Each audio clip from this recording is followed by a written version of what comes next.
Et justement, la sécurité des Nations Unies a adopté avec difficulté vendredi dernier une résolution qui s'attaque pour la première fois aux abus sexuels commis par les casques bleus, un problème récurrent qui ternit l'image de l'organisation internationale.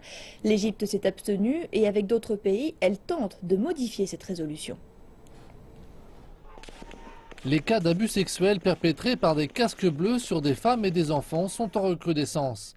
D'après les Nations Unies, chaque pays doit enquêter et sanctionner les soldats de la paix reconnus coupables.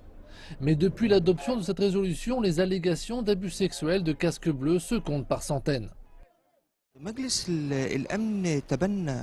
Le Conseil de sécurité a adopté une résolution qui permet de rabattre des contingents entiers de militaires ou de policiers si l'un de ses membres est soupçonné.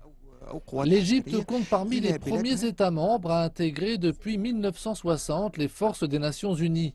Le pays compte 37 000 hommes servant sous pavillon de l'ONU. Le Caire demande qu'un amendement soit ajouté à la résolution pour éviter un recours collectif pour des fautes commises par quelques individus.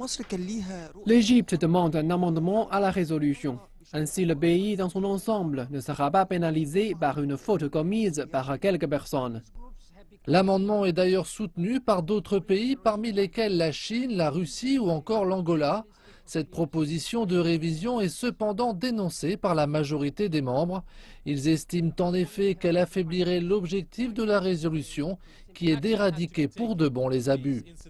Une mesure forte devait être prise. Les affaires d'abus sexuels ont terni la réputation de l'Organisation des Nations Unies. Ces soldats exploitent les populations qu'ils ont pourtant le devoir de protéger.